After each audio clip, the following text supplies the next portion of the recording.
Hi, and we're at Whistling Woods.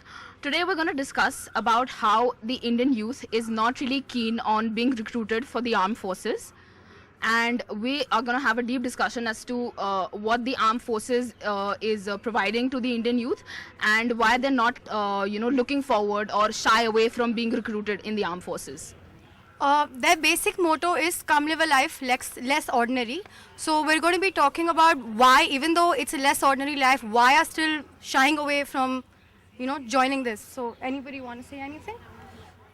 What I think most important point is in this thing is awareness about the army. Like people have a different projection regarding the army. They really don't know about it. So if we'll be have a good projection and people will be aware of the fact that army is just not about going on the border and getting shot, then there'll be more people coming forward and getting recruited in it. Also another one more thing that I think about is the fact that people think that the army doesn't pay them enough. They think they rug you out, they wear you out, they tear you out, but they don't pay you enough. People don't know about the salary that the army gives. And not just that, the medical benefits that come along with it, the medical benefits, all the other perks, the lifestyle that you live. I guess most of the audience nowadays, more than being uninformed, they're misinformed about the topic related to the armed forces. Like, I personally feel that if I have to go and join the armed forces, what I feel is I'll be either posted in one city, then in 5 years I have to move to another city. So this is what the information I have about the armed forces. So that is what stops. Although yes, I'm very much patriotic about my country. I love my country. But these are the certain things which always come into my mind when it comes to armed forces. I know their armed forces are much, much more than this. But this is the information that has been given and passed on. So yeah, it kind of forms the opinion in the mind.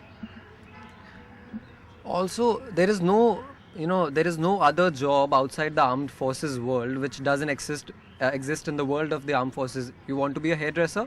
There are hairdressers in the army. You love to teach? There's an executive wing where you can, really go and teach. And when you retire, you just don't retire with loads of money. You retire with loads of experiences. Yeah.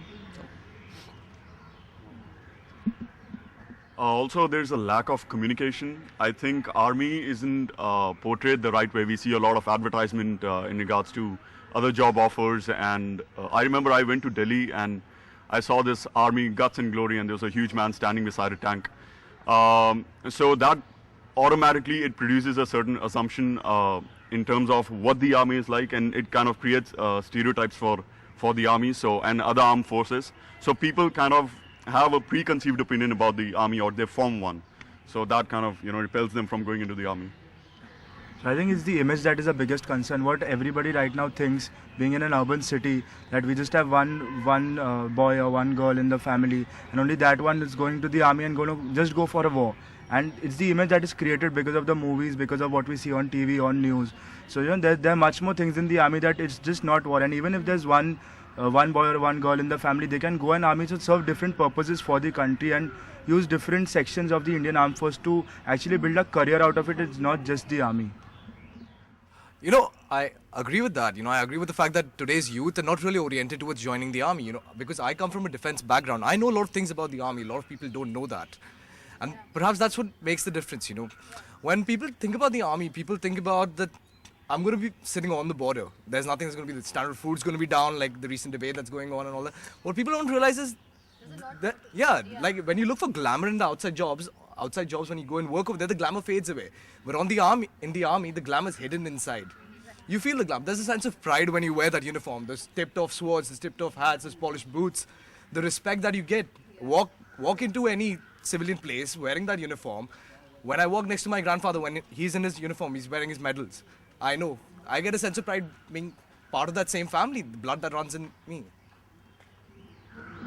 I think that we as a generation are very different from the generations before us, and I think that the fact that we are so much engrossed in our social media and we don't interact much, and all these factors somewhere contribute to our choices. So we fail to notice the long-term benefits of any job. So that's where armed forces come in, so that it provides a lot of long-term benefits that we fail to see because we want instant gratification everywhere. So we don't really look at the facts that it provides you with a lot of, a lot of benefits. A lot of incentives. So we want jobs that are very glamorous, that provide you salaries, and that provide you a lot of short-term benefits, and where armed forces fail mostly. Yeah, like I want to take forward from his point. Like I come from a Air Force background, so I realize realize a very important thing, that being part of such a big organization, you get many things along with it. One of my friend, he wanted to be a footballer, but when he tried playing his game and professionally adopted, he wasn't able, because it isn't that easy. But then he chose a different way. He's joined Indian Air Force, then now he's playing for the command. He's representing country in different places. These are the kind of perks you get along with the organization. Being such a, like in any other job, if you join a corporate thing, other than your salary, you get a part of being in, you get a sense of being in an organization, and you get perks along with it. Similar things happen with the armed forces also. Yeah. I think in the army again, they had a lot of marketing issue, like the way they portray army to the youth, like in the current generation. So it's good that now the recent campaign of the Indian Army that they're doing, the advertising, actually focusing on, it's not just about arms and ammunitions. It's about much more being doctors and being engineers in the army and serving in the management part of the whole army, because it's such a huge army. It's the world's one. It comes in the top world armies, and there's so many more things about managing the whole army, about strategizing, about basically taking all those decisions. So the recent campaign is now showing all that to the youth, and now they're getting aware about it. And also digital media, now that they're tapping digital media using Twitter and Facebook accounts to actually talk to the Indian youth, and now saying about what all career options, like just as any other career option, armed forces are now just another career option, now that we are knowing that. Yeah. So adding on to what he said, I really think that the social media should put forward to the people that it's important to join the army, and those who really wish to should not be just patriotic to a certain limit. Yeah. They should really be hands-on, full-on, go for it. And I think it's really important that there are more promotions, people know about it, and they just there's more awareness, and they're just not backing up on the negative points. Because no matter what job you do, it has its perks, it has its cons. So it's really important to promote what you're promoting in a right manner. Absolutely. Like, I would like to pick on from the point that he said about engineers and doctors. What we don't realize is the army gives us brilliant degrees. The army itself gives you an engineering degree, itself gives you the medical go, gives you a medical degree. And not just that, people serve in the army for 20 years, they leave the army and they pocket huge, gigantic salaries along with their pension from the civil fields that they work in. And not just that, you get a rank, you get respect. People look up to you. You become inspiration at the end of the day. Real world heroes who walk around us. With the real celebrities after.